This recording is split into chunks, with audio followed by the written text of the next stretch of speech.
29 নম্বর যেটা, সেটা হলো নতুন নতুন এলেমের নাম দিয়ে নতুন নতুন ইবাদত বানানো।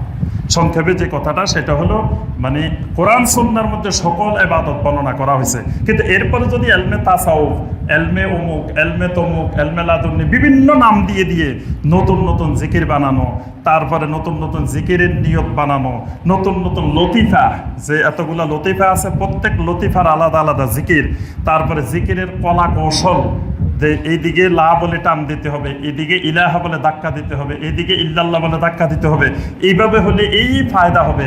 এগুলো কিন্তু নবী সাল্লাল্লাহু আলাইহি ওয়াসাল্লাম বর্ণনা করেন না এত কলা কৌশল। এখন অন্য কেউ যদি এই ইবাদতের ভিতরে হাত দিয়ে নতুন নতুন ইবাদত তৈরি করে, তখন এই পদ্ধতিটা, এই এলেমটার নাম হয়ে যাবে তখন বেদাত, ইবাদতের নতুন পদ্ধতি বানানো। তারপরে মানুষকে মানুষের গোলাম বানানো, যে একজন আরেকজনের গোলাম হওয়া। মাওলানা রুমি বলতেছে, খুদ বখত মাওলানা রুমি হার গেছে কামেল্লা শোধ তা গোলামে শামসে তিবরিজি না শোধ। আরে মিয়া, মাওলানা রুমি এত বড় আলেম হইও তো কামেল হইতে পারে নাই যতক্ষণ শামসে তিবরিজির গোলাম না হয়েছে। নাউজুবিল্লাহ। তো মানুষ মানুষের গোলাম হবে কেন? মানুষ হবে আল্লাহর গোলাম, একমাত্র আল্লাহর গোলাম।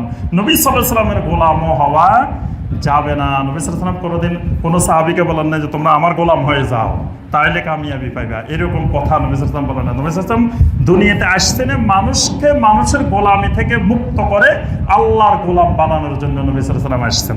সুতরাং মানুষের কাছে মানুষের গোলাম হওয়া, এগুলো, এই পদ্ধতিগুলো বেদাত। তারপরে ইবাদতের নামে যে টুপির ডিজাইন বানানো, যে শোনেন এই টুপি হলো সিস্তিয়া তরিকার, এটা নকশবন্দিয়া তরিকার, এটা মুজাদ্দিদিয়া তরিকার, এটা অমুক তরিকার, এটার ফ্যাঁস এদিকে, এটার কাটা এদিকে, এটার ডিজাইন এদিকে, এই জাতীয় পাঞ্জাবি টুপি বিভিন্ন পদ্ধতি বানানো, এগুলোকে ইবাদতের নামে বা তরিকার নামে বিভিন্ন পদ্ধতির নামে এগুলা বেদাত।